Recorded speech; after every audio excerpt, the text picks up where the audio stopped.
May 6th, 1527.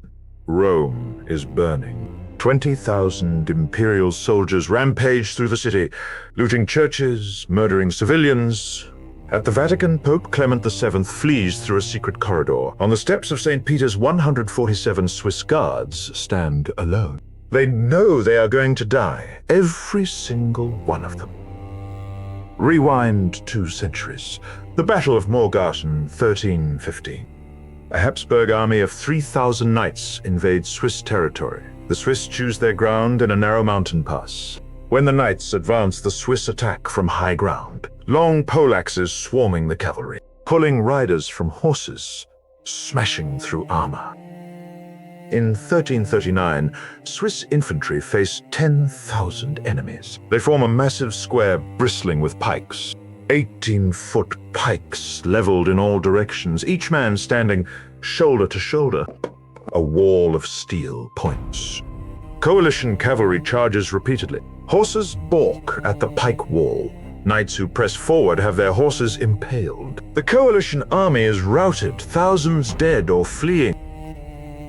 Nancy, 1477. Charles the Bold, Duke of Burgundy, brings 12,000 troops. The finest Burgundian cavalry, Italian mercenaries, Flemish infantry, English archers. The Swiss field 10,000 pikemen. In blinding snow, they attack through the storm. Their pike squares punch through Burgundian lines. Within hours, the Burgundian army is destroyed. Charles the Bold dies on the battlefield, his body found days later, stripped and frozen in the snow. By the mid-1400s, Swiss mercenaries are the most sought-after soldiers in Europe. They march in perfect formation, fight to the death, never break or flee. There is a say in the 1500s, no money, no Swiss. Once paid, they are absolutely reliable. They will fight anyone, anywhere, under any conditions. 1503, Cardinal Giuliano della Rovere becomes Pope Julius II. 60 years old, hot-tempered, obsessed with restoring papal power, he is not a spiritual contemplative. He is a Renaissance warlord who wears the papal tiara. He personally leads armies into battle. Armor over his vestments. He commissions Michelangelo to paint the Sistine Chapel ceiling. He begins construction of the new St. Peter's Basilica, but he also builds fortifications, hires mercenaries, plans campaign. And he decides the papacy needs elite bodyguards. Julius has used Italian mercenary companies as guards. They have local political ties. They can be bribed. They might betray him if a better offer comes. Julius wants guards with no Italian connections, foreigners who depend entirely on papal payment. The Swiss are the obvious choice. Best soldiers in Europe. Catholic, famous for never breaking contracts. January 1506, Pope Julius formally establishes the Pontifical Swiss Guard. The requirements are strict. Swiss citizens from Catholic cantons, unmarried men between 19 and 30. Military training completed, at least 5'8", which is tall for the era. Letters of recommendation from parish priests. On January 22nd, 150 Swiss soldiers march into Rome. Led by Captain Caspar von Silenen, they parade to St. Peter's. They swear their oath to faithfully, loyally, and honorably serve the Pope, to sacrifice their lives if necessary. For 20 years, the Swiss Guard serves without major incident. They guard papal apartments, escort the Pope through Rome, stand watch during ceremony, prevent assassination attempts. Prestigious duty, but not particularly dangerous. That changes in 1527. Holy Roman Emperor Charles V is at war with France. Pope Clement VII allies with France. Charles is furious. An imperial army marches on Rome. 20,000 German Landsknecht mercenaries and Spanish soldiers. They have not been paid in months. Hungry, angry, looking to loot, Rome promises incredible plunder. May 6th, 1527, just before dawn. Heavy fog blankets Rome. The imperial army launches its assault under cover of fog. They breach the walls at multiple points. The city's militia defenders break immediately. They flee into the streets, abandoning their posts. Within hours, imperial troops pour into Rome. German and Spanish soldiers rampage through the city. looting churches, burning buildings, murdering civilians. At the Vatican, Pope Clement hears battle approaching, gunfire, screams, the roar of thousands of voices. Swiss Guard Captain Caspar Roest receives frantic reports. The walls are breached. The militia has fled. Imperial troops are already in the Borgo. They are killing everyone they find. Within an hour, they will reach the Vatican. There is no possibility of holding St. Peter's. No fortifications, no artillery, no reinforcements. The only option is immediate evacuation. Pope Clement must reach Castel Sant'Angelo. The fortress citadel, across the Tiber River, 800 meters away through streets filled with enemy soldiers. Captain Roest makes the decision. 42 guards will escort the Pope using the Passetto di Borgo, the secret elevated corridor connecting Vatican to Castel Sant'Angelo. The rest of the guard, 147 men, will hold St. Peter's steps. They will buy time for the Pope to escape. It is a suicide mission. Every guard understands this perfectly. No one objects. No one asks to be in the escort instead. Swiss guards do not abandon their posts. Captain Roest's wife Elizabeth begs him to flee. He refuses. He will stay with his men. A Swiss Guard commander does not leave the battlefield while his men fight. The guards form their defensive line on the steps of St. Peter's. Halberds, the traditional Swiss poleaxe. Swords. Their uniforms are colorful Renaissance fashion, not combat armor.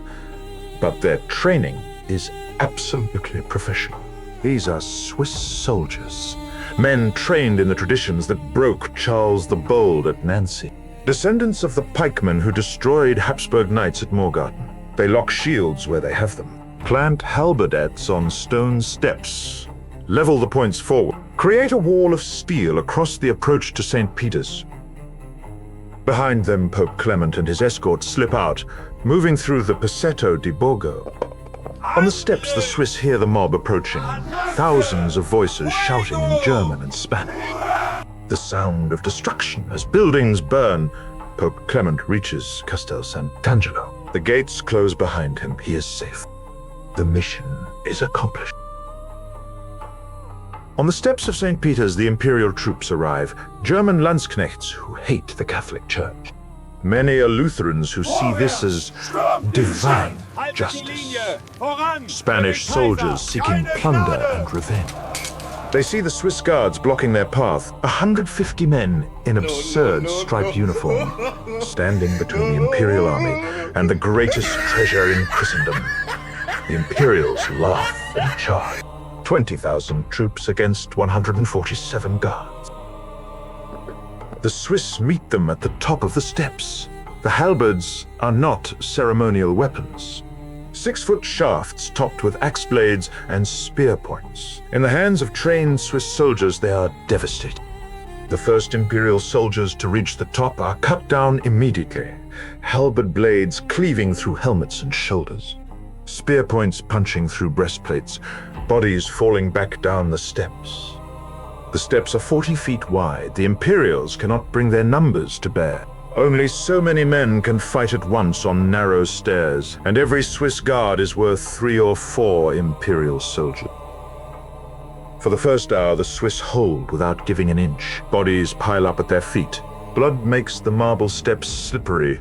The Swiss stand on their dead enemies and continue fighting. When a guard falls his comrades' close ranks over his body, the line contracts. That never breaks. Captain Roest fights in the front rank alongside his men. His halberd rises and falls, each stroke killing or wounding. He takes a sword cut to the arm, barely notices, keeps fighting. As morning wears on, the Imperial troops bring up arquebusiers, gunmen who fire from behind their advancing infantry. Lead balls smash into Swiss ranks. The Swiss have no answer to this. A few guards have arquebuses. One ammunition is nearly gone. For every Imperial gunman killed, 3 more take his place. The Swiss line begins to contract as casualties mount. 147 becomes 120, then 100, then 80. Each fallen guard makes the line weaker, but not one man breaks ranks. Not one attempts to flee. Captain Roest is struck by multiple wounds, a sword thrust through the side, an axe blow to the shoulder. He staggers, continues fighting. Around him, his guards form a protective ring. They will not let their captain die alone. Roest finally falls, drowning in his own blood. His guards close ranks over his body and fight on. The senior surviving officer takes command. The line continues to hold. 2 hours have passed since the battle began. The Pope is safely in Castel Sant'Angelo. The Swiss have accomplished their mission, but they continue fighting because Swiss guards do not surrender. By mid-morning, perhaps 40 guards remain standing, surrounded by hundreds of imperial dead and wounded. The steps of St. Peter's are slick with blood. Bodies are stacked 3 deep in places. The surviving Swiss are wounded some multiple times, exhausted, bleeding, knowing death is certain. But still they hold the line. Still they refuse to break. The Imperials bring up more arquebusiers. Concentrated volleys pour into the Swiss from 30 feet away. Guards fall in pairs and threes. The line is now just a cluster of dying men, still fighting, still refusing to yield. The final Swiss Guard falls around noon, 6 hours after the battle began. 147 men dead. Every single one died facing the enemy. Not one broke ranks. Not one begged for mercy. They kept their oath to the last man. The imperial troops finally storm past the bodies into St. Peter's. They find the Vatican already abandoned, the Pope is gone, the portable treasures removed. They loot what remains, but they have paid a terrible price for these stairs. Perhaps 1,000 imperial soldiers dead or wounded, killed by 147 Swiss guards.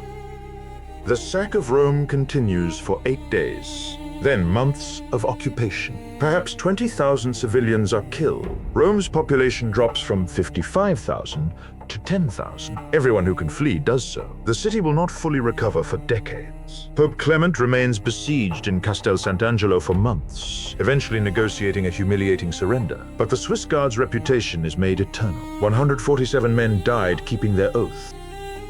The sack nearly destroys the Swiss Guard. Of the original 189 guards, only 42 survive. Those who escorted the Pope to safety, Pope Clement ensures the Guard is rebuilt. He issues orders for recruitment even while imprisoned. The Swiss Confederation responds immediately. The sacrifice of the 147 resonates throughout Switzerland. Every canton wants their men to serve. By 1528, the Swiss Guard is back to full strength. 150 men, but now their reputation is legendary.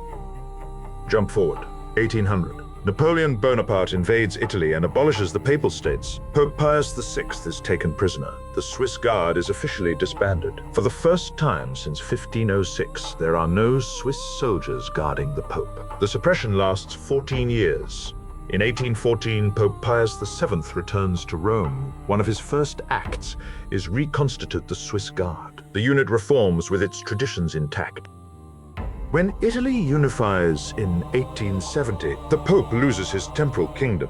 He retains only Vatican City, a tiny enclave in Rome. The Swiss Guard's role becomes more focused. They guard this small territory and the Pope personally. In 1929, the Lateran Treaty establishes Vatican City as an independent state, the smallest nation on Earth, 110 acres. The Swiss Guard becomes its military. May 13th, 1981. Pope John Paul II is shot in St. Peter's Square. Turkish gunman Mehmet Ali Aga. Swiss guards react within seconds. They shield the Pope, evacuate him to medical care, secure the area. John Paul survives because of rapid response. After 1981, security protocols tighten significantly. Walk into Vatican City today, you see guards in Renaissance uniforms standing watch.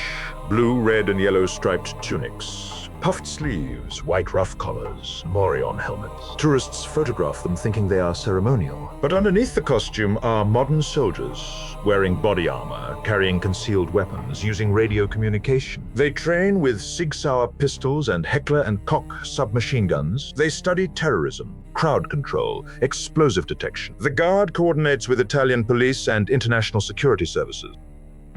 The oath-taking ceremony still occurs every May 6th. Anniversary of the day 147 guards died, new recruits parade in St. Peter's Square. They take the oath individually, raising 3 fingers representing the Holy Trinity. They swear to faithfully, loyally, and honorably serve the Pope, to sacrifice their lives if necessary. The same oath sworn since 1506, the same oath kept on the steps of St. Peter's in 1527.